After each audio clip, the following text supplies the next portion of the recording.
All right, folks, Brian Blessing in Las Vegas here with you. BangTheBook.com. Follow along on Twitter at BangTheBook. You can follow me on Twitter at Brian Blessing.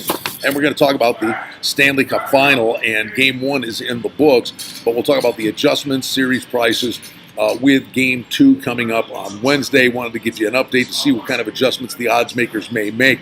6-4, the final score in Game 1. Both teams off a long layoff. The ice was bad. Neither goaltender was particularly special, and we know Marc-Andre Fleury is going to win the Conn Smythe Trophy if Vegas wins it, and Ovechkin's probably going to win the Conn Smythe Trophy if Washington wins it, and Ovechkin was pretty much invisible in Game 1. But to think with the ice bad, and they produced 10 goals in this game, I do think that was a function of the layoffs and a lack of familiarity. Of course, being out of conference, they only faced each other twice, and it was eons ago. I look for the Caps to really try to shore things up. They are making a fatal mistake if they think they can beat Vegas in a track meet brand of hockey. They just can't get it done that way. They play a 1-1-3 neutral zone kind of trap, and the key for Washington is to get the lead. Now, they had the lead. In fact, the lead changed hands 4 times in Game 1, but Washington's got to get the lead, but they've got to play a much more simplistic game, can't get involved in an up-and-down game. And you know, the one thing about the Golden Knights, they have done this all year long. People remain kind of shocked, but it's not anything new. The fourth line was dominant in Game 1, produced the game-winning goal. Theodore with a great pass to Nosek. But Gerard Gallant has all year long rolled 4 lines, and he's willing to put the fourth line out in the tie game of the third period against the other team's best players. Now, he's done that all year long, and he does it in, of all places, Game 1 of the Stanley Cup Final. Brian Reeves has been just spectacular since jumping back into the lineup against the Sharks. Belmar, the center, is just a war horse.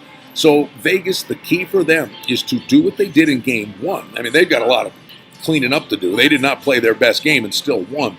And frankly, the team that wins Game 1 wins the series 78% of the time in the Stanley Cup Finals. Vegas has got to shore things up a little bit. But the main thing for the Golden Knights is stay disciplined.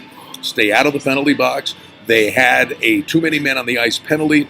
Other than that, they stayed out of the box. And it's double fold here. It's keep Ovechkin and that power play off the ice, because Oshie had a great game. Backstrom, and they got the shot from the point from Carlson. They've got weapons. But more than anything for Vegas, it's to not disrupt the rhythm that they generate by rolling 4 lines. If you're spending half the night in the penalty box, there's no flow, no rhythm.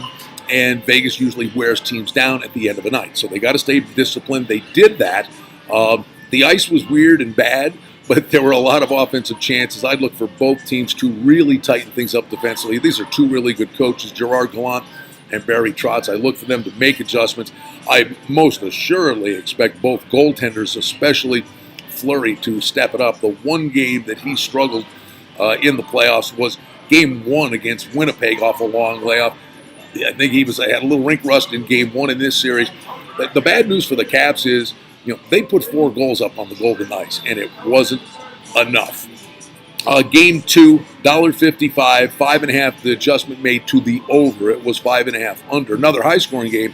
You may see 6, but I do envision both of these teams will tighten things up. And then the adjustment on the series price with Vegas winning Game 1, they are now a $2.60 favorite to hoist Lord Stanley's Cup. Take back is a nice juicy price. Hey, listen, for the Caps, plus 210. Bottom line is, you're coming to Vegas, you're trying to get a sweep. All is not lost. It's just one game, but it was a wild game in a wild atmosphere at T-Mobile Arena. Giving you an update, we'll see what odds makers adjustments are forthcoming. Do see a slight adjustment towards the total, towards the over, but I would think the next game will feature better goaltending and adjustments, with both teams trying to clean up their act in their own end. Game 2 of the Stanley Cup Finals coming your way from Las Vegas. Glad to be with you here in Vegas. For BangTheBook.com, check out the Sports Betting Podcast with Adam Burke, and follow along on Twitter right here at Bang the Book.